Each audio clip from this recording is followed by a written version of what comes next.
that I mentioned. This is the idea of women in the church has been an issue as long as I can remember. In fact, when I first came to Central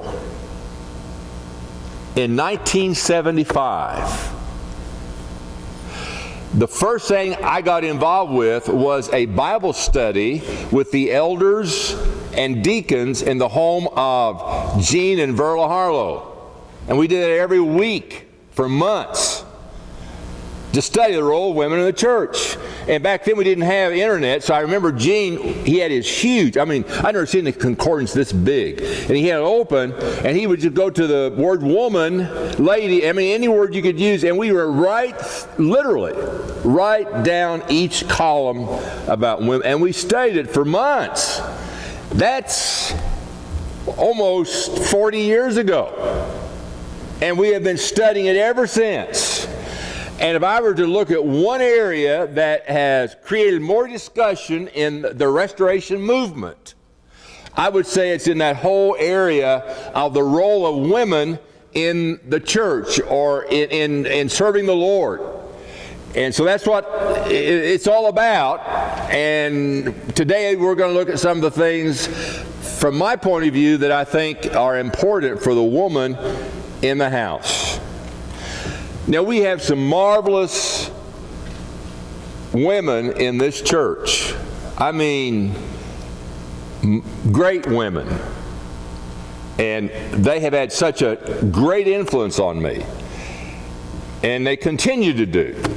And that's one of the reasons I love this church so much, is because of the commitment of the women in the church here at Central.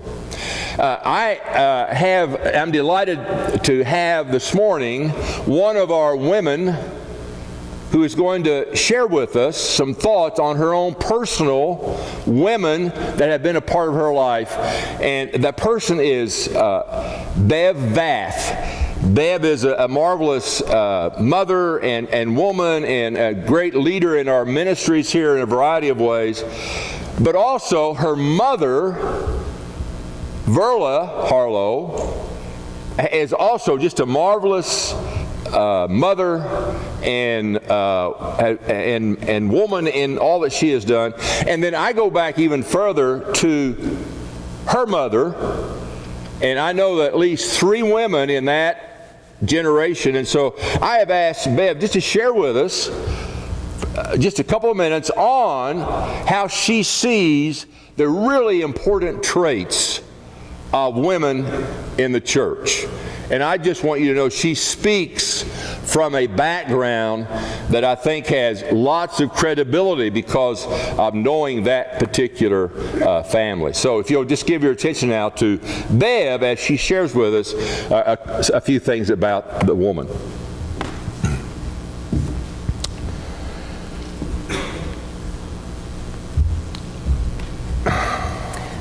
Thank you, Steve.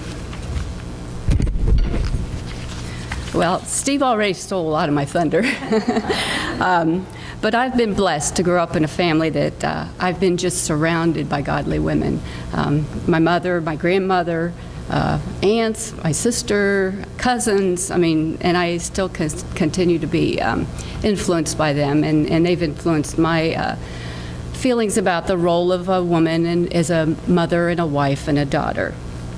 And in addition, so many of you have also been mentors to me and influenced me. Some of the people are no longer living. Some of them are in their 90s already. There are age peers of mine who are great examples. The younger women, my own daughters-in-law, and even my own little grandchildren have a lot to teach me. And we're all learners and we're all teachers, whether we know it or not. When I was in my 20s or so, I read a verse in the Bible that really had a big impact on me. Now, I have never been a really outspoken person or a really outgoing person, and this verse reassured me that that's okay. In 1 Peter 3:4, he was speaking to women about where their beauty should lie.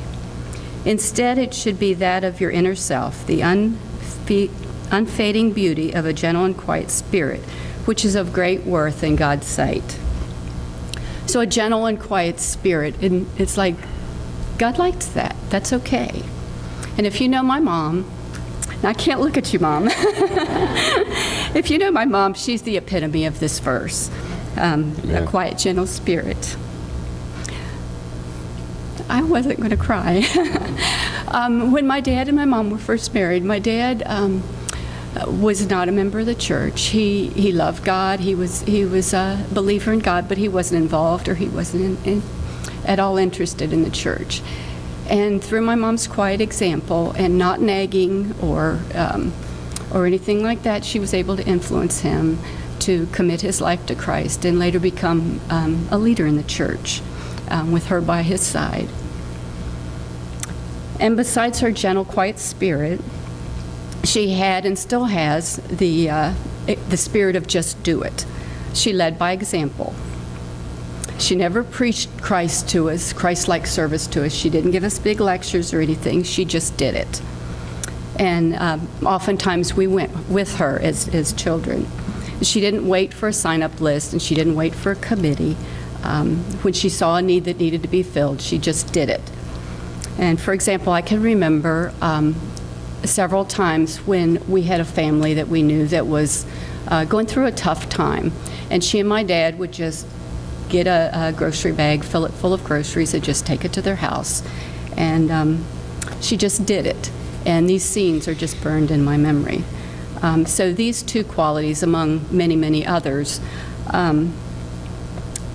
give me a good example of a gentle, quiet spirit, and the example, setting a good example and just doing it.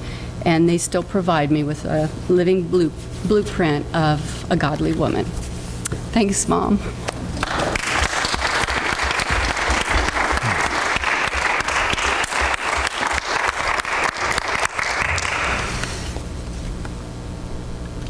I know others of you can probably reminisce about a woman in your life who has had that kind of impact as her examples that she gave to us as well.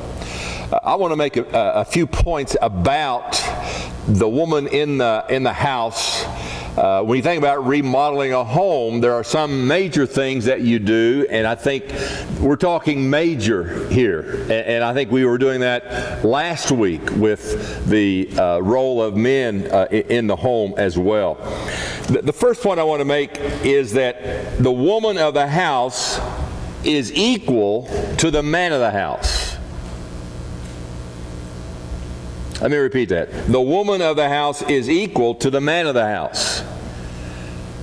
And I want to give you explanation of what I mean. Equal but different. Equal but different. And to me, one of the most practical examples of this, in spite of all the political correctness we have in our culture about men and women, guess what we have in universities? We have women's athletic programs and we have men's athletic programs. Now, why would we do that unless there is a difference in the makeup of men and women? I mean, you don't see any women this afternoon in the NFL being one of those. You follow me through on that. You can imagine what that would be like. I remember when I was at the university, I was on the athletic council for many years, and we had one of the best women's programs in Division II at that time. And one of the things we discussed frequently was how can we support the women's program so we have some of the same interest in it as we do in the men's program. And that's true even today. But the thing I want to stress is our culture, in spite of what we often say, we have separation by the very nature of how men and women are different.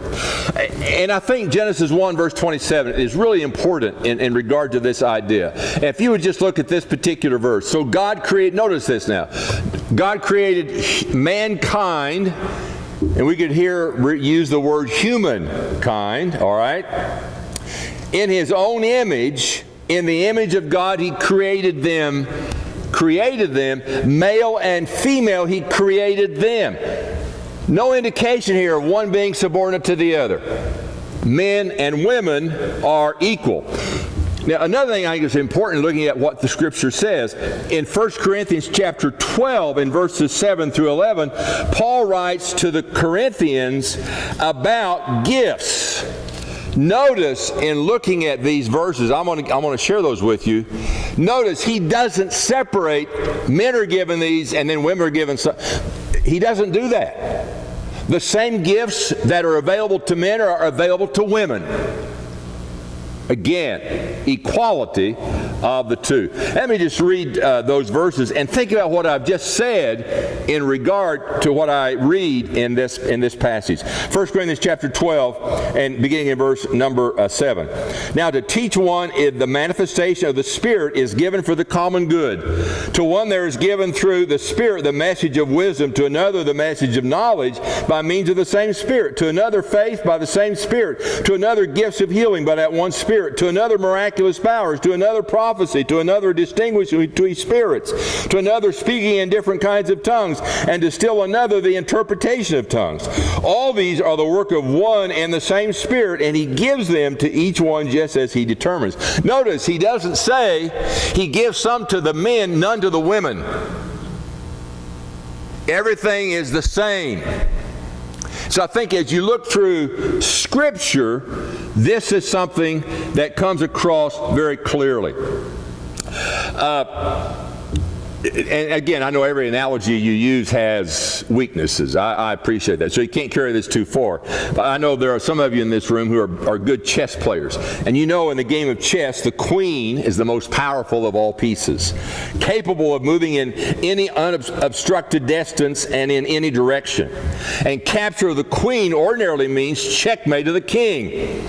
And as in chess, so is in life. It's hard to describe the huge influence that women have.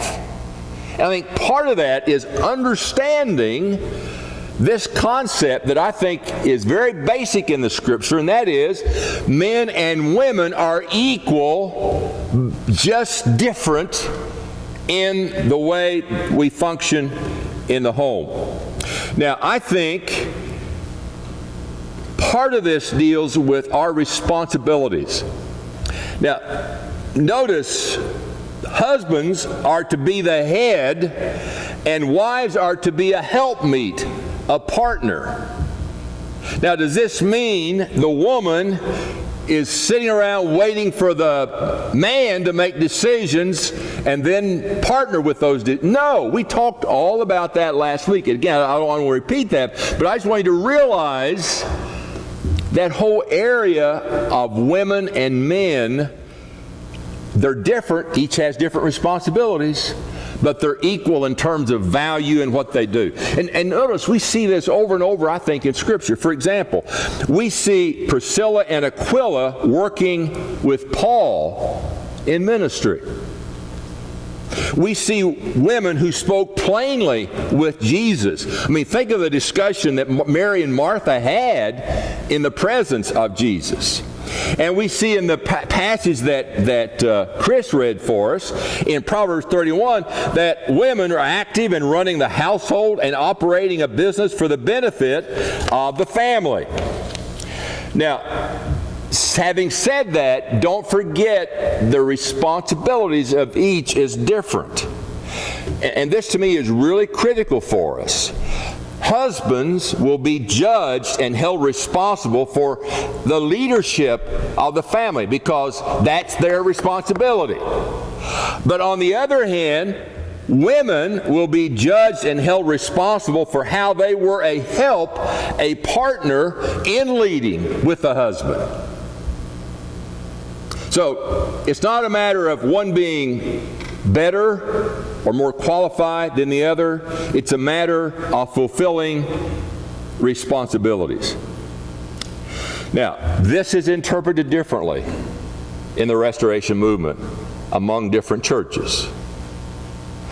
And in my opinion, one of the joys of autonomy is that this is okay.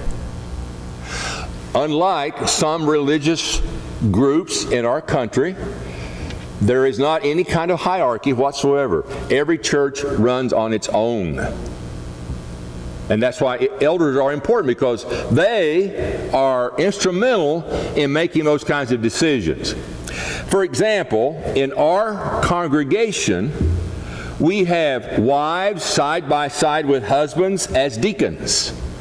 You'll notice when we describe deacons' work, we usually do it in pairs. And I think that's on purpose, because we realize that the two work hand in hand in reference to this. We have women who pass communion, who read scriptures. We have women who lead and are instrumental in the ministries of this church. And the list would probably be longer than those for the men. I mean, just think about the ministries where the women have a significant leadership role. And just start with VBS for several years has been organized and administrated by women. Laura now, and then before her, other women were involved in that. It's been a long line of that kind of leadership. You look at our Bible school program. The women are in charge of the Bible school program from young people on down.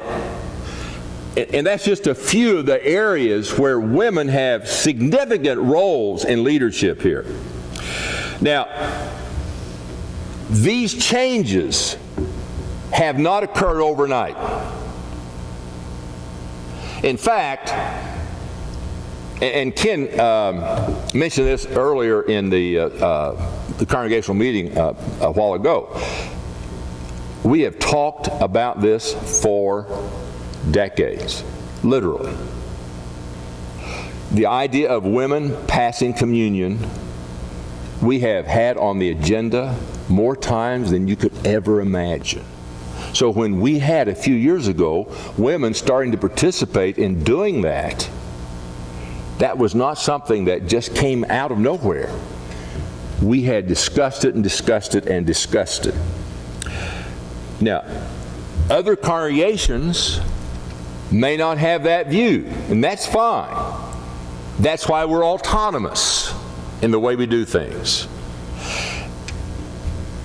And I think it's important to realize just because we may do things differently than other congregations doesn't make one congregation better than another congregation. It's just a matter of how we look at things. And I think that's important for us to realize as we continue in this discussion. One of the reasons I think my role of women has changed, and I cannot describe to you how conservative my church was I grew up in. I mean, I really can't. Okay, I'll just give you one. Only the deacons could serve communion. I mean, not other men, just the deacons. And they all had to sit together up front. Everybody had to wear a suit, tie. I mean, it was critical. If you didn't do that, well, I tell you, you were not fulfilling your job as a deacon. I mean, that's the kind of rigor, if you please, that we had. In fact, I remember as a little boy, I got to sit by my dad on the front row because he was a deacon and he served communion. I felt very proud of that. Little things like that were huge back in my growing up.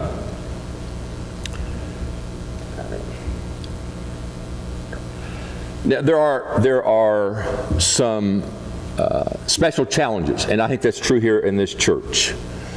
What do you do when some women are thrust into spiritual leadership roles in their homes because a spouse is not a Christian? Maybe the spouse is even an atheist. How do you handle that? And I think those are challenging situations. And that's why I always tell a couple, if I'm doing premarital counseling, the first thing I talk about is your togetherness in religion. And if they're from different walks of life in terms of religion, I just tell them right up front, you're going to have some challenges. This is really going to be difficult for you. I mean, I just lay it out because I've seen so many challenges after marriage when that has come up. And, you know, it's marvelous that we can have situations, and I don't know how many men in this room have been converted by their wives, But Bev gave us a classic example with her father. And I think that happens over and over again. But there are exceptions. And that's the area that I would be most concerned. But let me give you an example in Scripture of what I think is a reasonable way of handling this. It's from the Old Testament, and it's the story of Abigail. She had a wicked husband, Nabal, but she worked to protect him and his household from calamity through her actions to divert David from killing him and his whole house. So she was rewarded based on her fulfilling her role. She could have just said, good, David will come and kill my wicked husband and I'll be free. Instead, and you'll read the story on your own, she fulfilled her role and was rewarded. Her husband died. Anybody remember what happened to her then? She married David. Now, I'm not saying that if you fulfill your role, God will kill your wicked husband. But I do think that when women fulfill their role, they will be rewarded. And I think that's important to remember. So, to me, if you're in a marriage where one of you is not connected, I think the other can have a lot of influence and working together. I think that's, to me, for me anyway, a good biblical example to demonstrate that particular situation. Okay, the next point I would make is this. The woman must be devoted to God. Okay, you say, well, Steve, that's true of men. Certainly it is. But let me tell you why I separate this for women. I spent a lot of time working in the differences between men and women in terms of communication. For many years, I taught a month-long unit in our interpersonal class on the family and communication. And there are so many things about communication that everybody is just alike, but there's one significant difference. And study after study has demonstrated this. Do you know what it is? Women are naturally more empathic than men. In other words, they have a higher level of emotion and feeling than men do. I mean, that's something that we know for sure, that in terms of empathic skills, women are better than men. Now, it doesn't mean that men can't develop them, but just naturally, they have more of that. Now, notice this passage of Scripture that I think reinforces this concept. This is in Titus chapter 2, beginning in verse 2, verses 2 through 5. And this would apply to the other point I want to make as well in regard to the devotion of women. But in Titus chapter 2, and beginning in verse 2, the role of women now, teach the older men to be temperate, worthy of respect, self-control, sound in love and endurance. Likewise, teach the older women to be reverent in the way they live, not to be slanderers or addicted to much wine, but to teach that what is good. Then they can train the younger women, notice, to love their husbands and children, to be self-controlled, to be pure, to be busy at home, to be kind. Notice those descriptions are what? They're emotional kinds of things. They're feeling kinds of things. Notice the command of women. You think about the role of women. Women are to love their husbands. Now, again, you can see, I think, in some of the descriptions about the role of women in regard to the other women and people in that first century is they have the feeling, and I hesitate to say this, but are naturally more spiritual than men. But I do know for sure there is a difference in the way women feel and the way men feel based on all the work that's been done in communication in terms of how they are different. Let me give you a case study from the Old Testament. And I'm not going to read it for you. I'm going to let you read it on your own. But it's in 1 Samuel chapter 1, verses 1 through 20. It's the story of Hannah, Elkanah, and how they dealt with some challenges in the home. And I'll let you read this on your own. It's a great story. You need to, if you haven't read it, you need to read it anyway.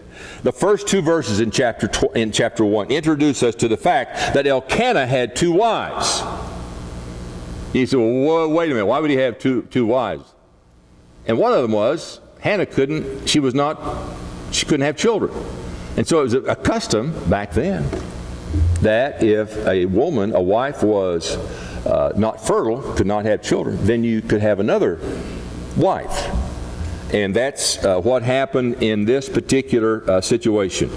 And frankly, they didn't get along that well. I mean, if you read the passage here, you can find that for yourself looking at that. We don't do that today. Don't misunderstand me here. This is Old Testament. But here's one of the reasons why it's so important. You know, today we have 401k plans, all those things to try to provide. And guess what they did back then? They depended on their offspring.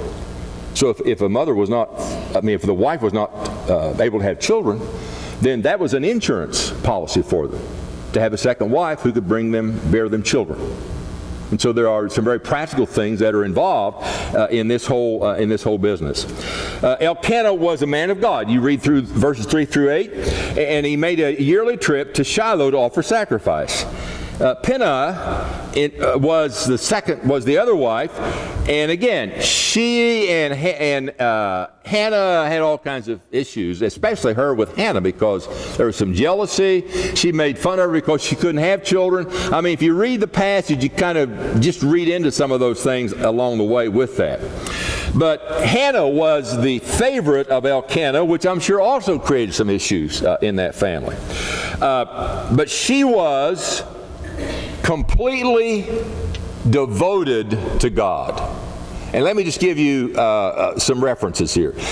In verse 12, she prayed with bitterness of soul. In verse 10, weeping in anguish. In verse 11, she offers a solemn vow.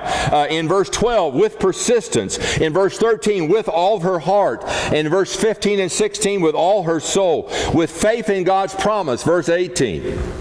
Now, what we learn in this context, I think, is she prayed fervently and put everything she had into her prayers and her solicitation of God. And it reminds me of what Paul said in Colossians 4, verse 2, to devote yourself to prayers. She prayed faithfully. She believed that God would answer her prayers. Now, to me, there's something special about a woman showing that kind of devotion. There is a level of commitment there that I'm not sure men have the same capacity for, at least initially. So I think that is something that is a great model for others in the family. For example, Larry Christensen, in a book, The Christian Family, said, God seems to have peculiar honor for women. They were the last to linger at the cross, the first to come to the tomb. It was to a woman, Mary Magdalene, that Jesus first appeared after his resurrection. There is the touch of the woman that is unique. And I think the Lord recognized that in the opportunities He gave women in the New Testament specifically. In Isaiah chapter 66, verse 13, as a mother comforts her child, so I will comfort you. What's He used for a comparison? The woman comforting the child. In Proverbs 31, right after what Chris read, she opens her arms to the poor and extends her hands to the needy. Think about the conversation between Ruth and Naomi in Ruth chapter 1, verses 16 and 17. I think all of those things, with Hannah as kind of the focus of this, demonstrate that particular point. And the last point I would make this morning is this one. The woman of the house, I think, demonstrates love and compassion. Now, I separate that from devotion. I'm talking now about an emotional element that I think is involved with what women especially have the abilities to do. Because this is something that we can say is true of everyone, But it seems that the woman is given the kinds of direction that emphasize the feelings and emotions as we see throughout the passage. I think, for example, in John chapter 19, a very touching moment when Jesus looks out over the crowd and he says what? Take care of my mom. He understood that feeling, didn't he? He could see that connection. He could sense that connection. I think the story of Mephibosheth in 2 Samuel chapter 9, you see something about a mother who obviously did what she could for her special needs child. And again, we see that kind of an example in various places in Scripture.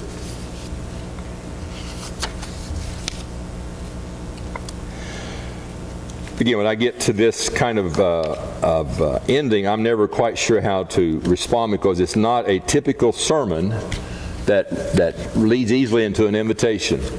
And I like I was last week, I am not quite sure how to do that. But let me do it in this fashion, if I may. And it's kind of a spin-off of this. When I look at my life and the influential people in my life, so many of them have been women. I still am concerned what my mother would think, and she's been dead for 36 years. In high school, one of our major young people's leaders was a woman. I was able to go to graduate school because a woman had faith that I could do something that I really didn't have the grades to be able to do.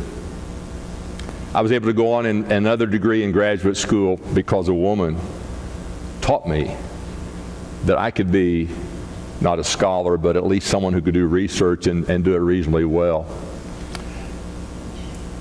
And I think about the women in this church who have touched my life.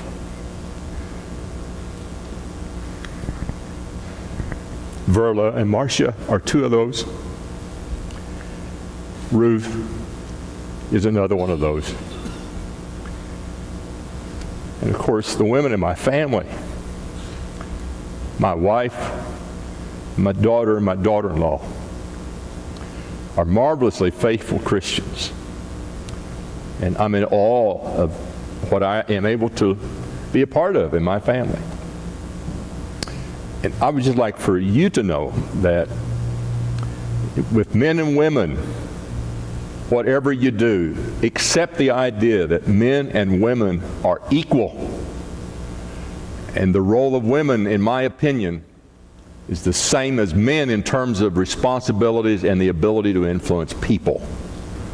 And I hope I've given you some of that this morning in the things that I've said. If you're not a Christian,